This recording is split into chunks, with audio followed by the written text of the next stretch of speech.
Wow. I like all these introductions and applause.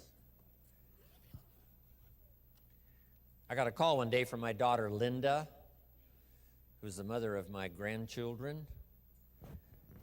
And she said, "Hi, Dad." I said, "Hi, Linda." She said, "Just a moment." And it sounded like she put the phone down on the table. Then I heard this clapping. So she picks up the phone. She says, "Daddy, did you hear that?" And I said, "Yes." She said, "That's in case you haven't gotten any applause lately." So when I call Linda tonight or tomorrow, I'll be able to tell her she doesn't have to clap for me on the phone, right? Got plenty of applause in Dallas, Texas. I appreciate that.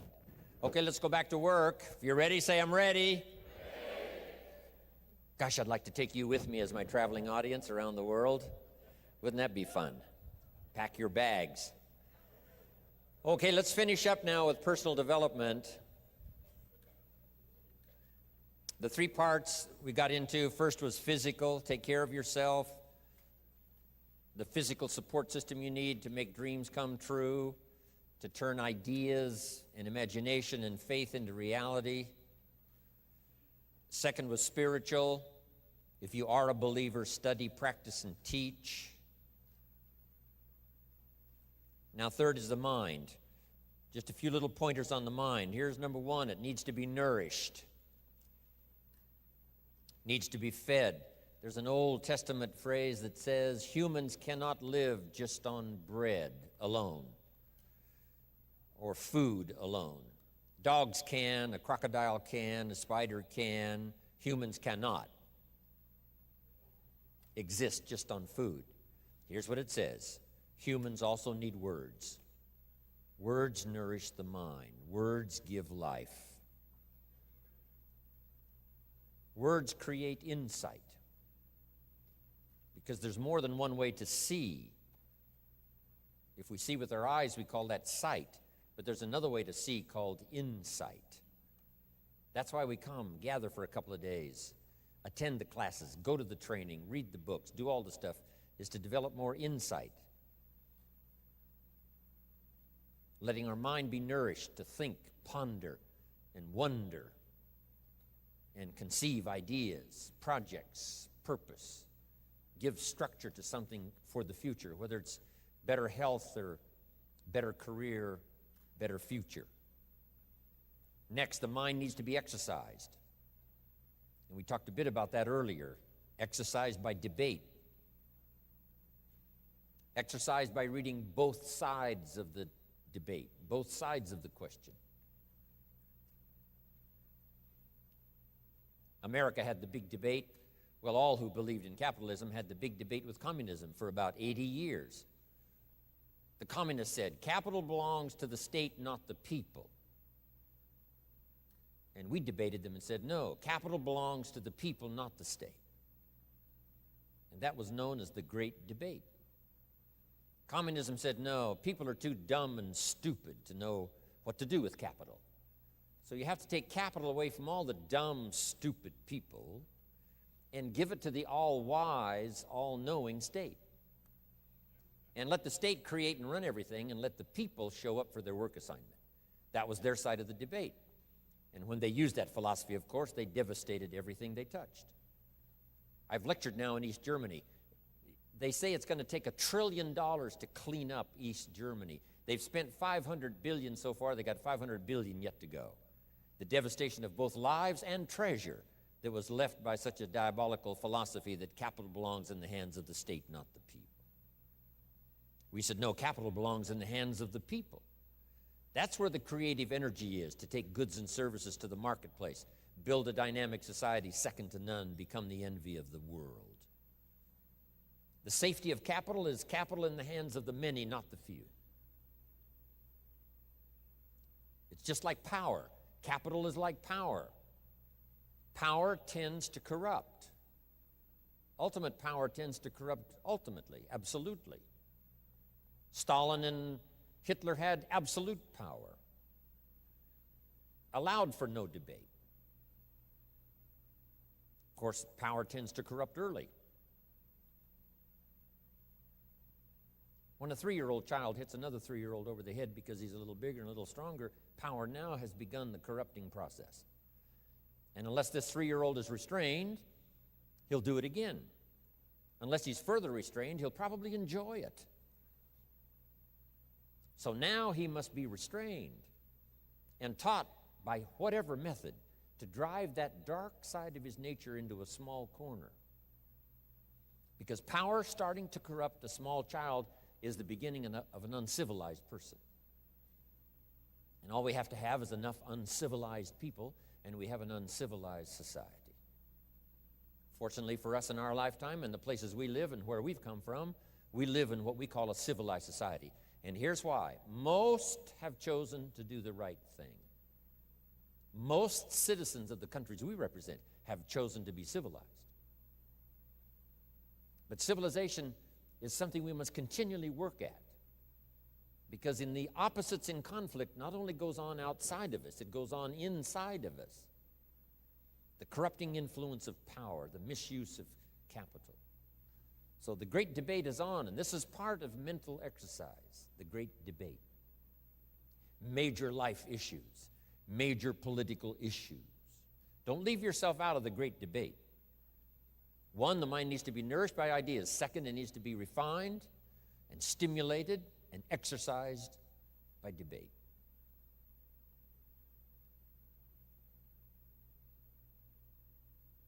We need both sides of the human drama represented. The reason why the Bible is such a classic book in studying all kinds of stories is because the Bible is full of stories on both sides, the evil side and the good side. The Bible said, Old Testament said, this king came to power and he was a good king and he ruled for 18 years. And then it says the next king came to power and he was a bad king and he put up idols. He became the bad king. So it reads good king, bad king, showing both sides of the human spectrum and drama. Some stories that we read in the Bible of people to admire, others are people to despise. In your library, you need a book on Gandhi and you need a book on Hitler. One book to show you how noble someone's aspirations can be, and the other book to show you how despicable and how evil someone's goals can be. Both sides we study, good and evil, one we love and one we hate. We study illness, we study health. Someone says, well, you can't study the negative things. You have to study the negative things. You have to give voice to and mind to and time to both sides of the issue so that you can strengthen your side of the argument. In raising our kids, we have to pose both sides. What's the dangerous side and the safe side? In one of the seminars that I'm sure some of you have attended, I talk about philosophy that makes the difference. Philosophy does two things, each person's personal philosophy. So jot this down. Our personal philosophy does two things. One, helps us to see the dangers on one side so we can avoid or minimize those. Then our personal philosophy needs to be developed so we can see the opportunities on the other side so we can maximize those. And for the balance of your life, that's going to be the twin challenge in developing ideas and philosophy and strengthening all of it so that you can avoid the dangers, maximize the opportunities. Because the dangers never go away. The dangers to our ship of state called the country. The danger to the enterprise. The danger to the corporation. Dangers always lurk, both inside and out. Dangers lurk on the inside of our own mind. When I was a kid, they used to have those little cartoons of a little boy with a gremlin on one side and a little angel on the other side. And the little devil, the little gremlin said, go ahead and do it, it's okay. Little angel said, no, no, no. So when kids are young, they've got this debate to engage in. Should I or shouldn't I? One voice says, go ahead, and the other one says, no, no. So we hope as the years pass and as the classes pass, and as we go from grade 1 to grade 2 to grade 5 to grade 10, we will learn more, as Abraham said, to listen to the better angels of our nature, to appeal to our conscience, and let our conscience help, along with God and whatever else you belong in that has good influence on helping to make right decisions. Avoiding the evil one, avoiding the danger, the dark side, and appeal to ourselves to engage in the positive side, the opportunity side. The battle of the mind is significant for us every day, what to think, what not to think. My mentor, Mr. Shove, said, stand guard at the door of your mind. And you decide what enters. You decide what to fill up your mind with, because it becomes the material with which you build your future.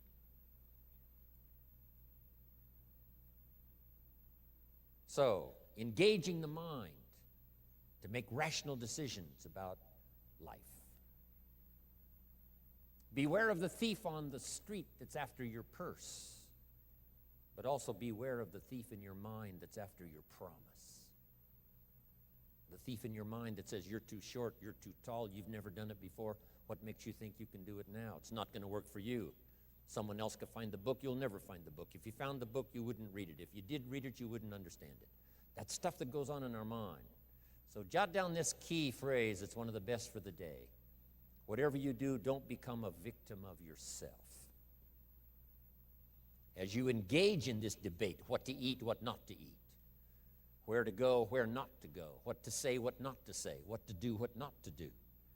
Make sure that you strengthen the positive side of this argument with yourself, so that day by day you become healthier, day by day you become stronger, day by day you become wiser. Day by day you build a better shield and immunity. An inside immunity to ward off disease, but an outside immunity to ward off all the negative and all the trash and all the stuff that would not enhance your personal development nor your promise for the future. So this is so important in understanding the mind. Feed it. We call it food for thought. That's what a big share of this whole seminar is all about these 3 days, is providing food to think about, thoughts to think about, and then ideas to debate. And it's not necessarily what's right or what's wrong, but what's better or what's best. This is okay, but this would be better. With this, yes, you can manage, but with this, you can flourish. With this, you can exist. With this, you can live a fantastic life. So, exercising the mind. Now, to develop the mind, you need a good library. Let me give you 3 parts to your library. Number 1 is your visual library. Zig and I and others have put things on video so you can see it. We ask you to come here today and see what's going on a business day. Look how many people are interested in personal development to make those, stressful arrangements. And for some of you, I know it wasn't easy. In order to be here today to soak up ideas, let them permeate your thoughts and serve you for the future. So part of it comes by visual. Come and see. And then if it's on video, you can see it again and again and again. Key phrase, repetition is the mother of learning. Repetition is where if we hear it again, we see something we didn't see when we heard it the first time. We see something different that we didn't see the first time. Next is your listening library. Zig Ziglar's right. Turn your car into a mobile classroom. You can have a university education in a fairly short period of time just using the traveling time to listen. Key phrase is to listen to voices of value. Discriminate in your listening time. Listening to someone of reputation, someone who has good ideas, someone that's been recommended that has some value. Don't waste your time listening to things that don't count much. We need a bit of entertainment, but a whole lot of it that's being presented today we could do without.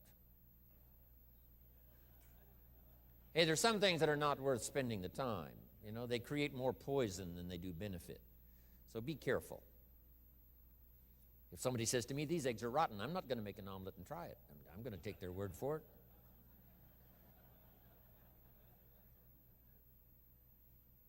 So feed the mind, exercise the mind, and build your library. I recommend 3 books that were recommended to me when I started my library when I was 25 years old, in those accelerated days of personal development for me, about 7 years worth.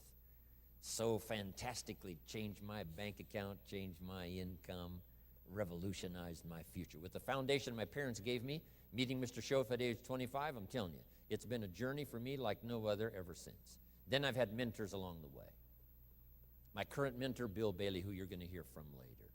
I'm telling you, that keep my mind stimulated, that keep my interest keen, that help me to evaluate and to weigh what is good, what is okay, what is better, and what is prosperous in terms of your life.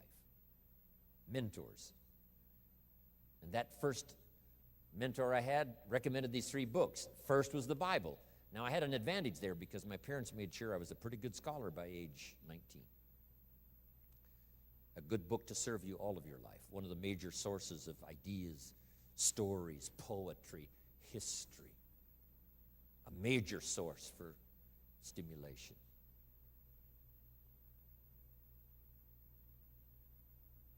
Next, he recommended the book called Think and Grow Rich by Napoleon Hill. Think and grow. Good words, think and grow and rich. I went for it, got the book, paid less than 50 cents for it. Some of the ideas in it changed my life. Next, Schoff recommended the book, The Richest Man in Babylon by George Clayson. Helped me become a millionaire by age 32. Totally changed my economic future. Just the ideas in a simple little book. Amazing.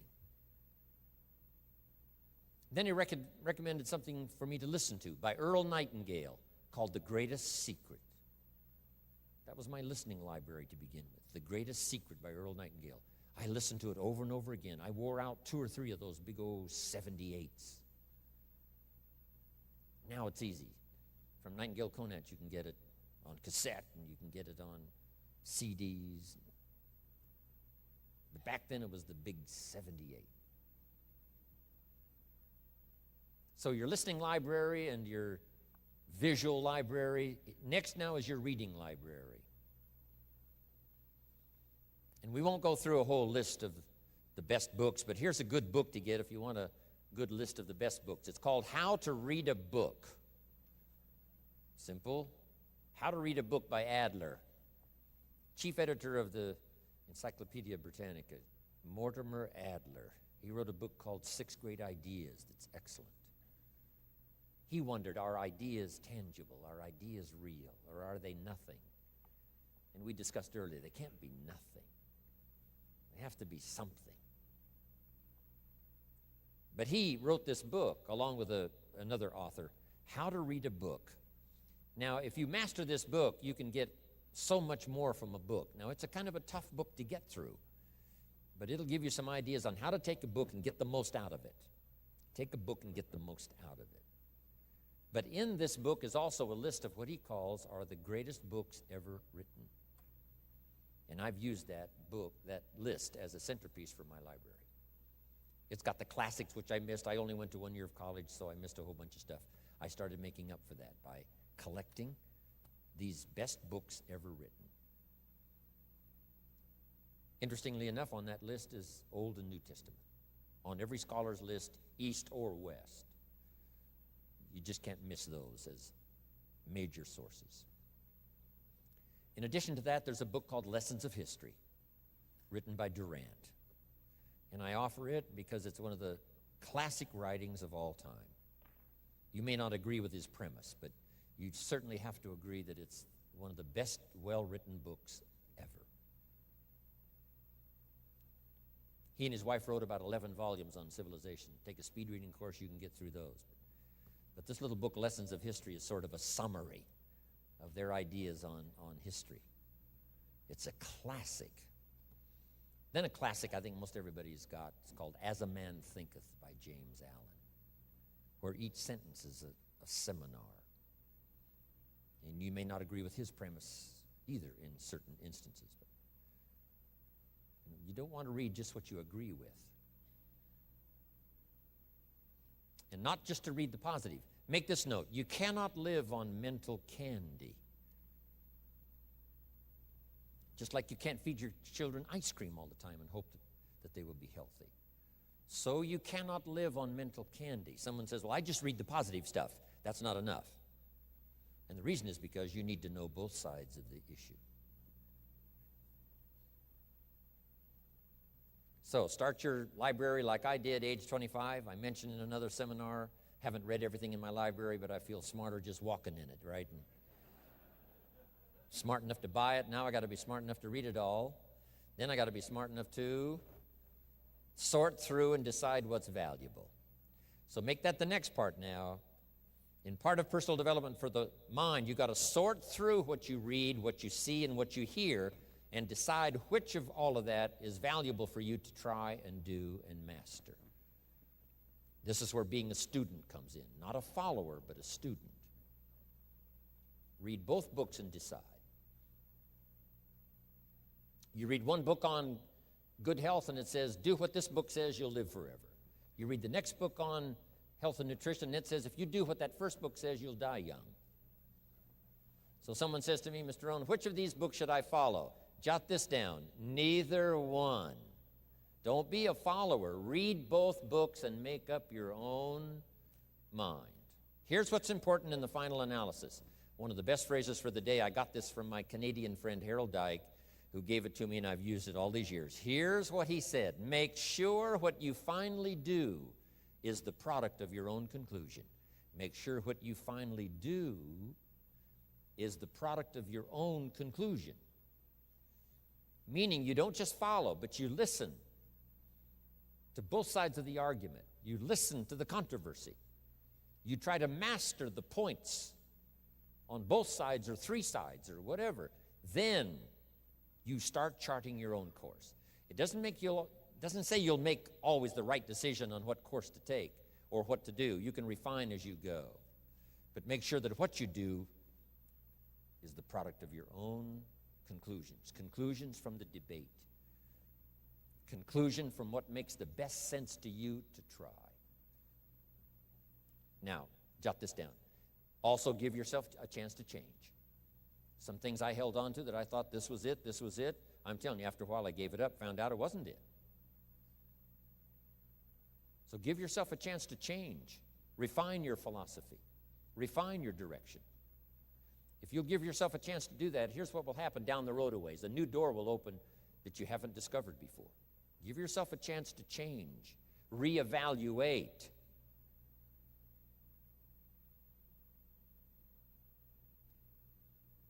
Okay. So let your library be a testimonial of your dedicated interest in accelerated personal development, that you will read whatever you have to read, you will hear whatever you must hear, and you will watch and see whatever you must see in order to make your life refined and worthwhile and achieve all of your purposes. That's what I want this stopping station to be these 3 days. Just to come here and sit for a while and listen and ponder and take notes and work hard and see if you can't absorb, get all that you possibly can here so that it will start to refine your life even before you get on an airplane and fly back to wherever you came from, before you get in your car and drive away. What we share with you here, with all the rest that you've learned, this will be a catalyst to start a process even before you get home that'll start working for you. Some of you are going to set some goals. We're going to do the workshop tomorrow, designing the next 10 years. Hopefully you'll come up with some new promises, some new objectives, some new ideas. And by the time we're finished here, these 2-3 days, I'm telling you, you'll see yourself able to accomplish 2 times, 3 times, 5 times more than you ever thought was possible, which will make this cost of this seminar a small price to pay. And hopefully it'll make the time you spent here a small price to pay compared to making this an investment in your future, in what will flow in terms of money and income and return and reward and respect and dignity and accolades, trophies, all the stuff that can be yours.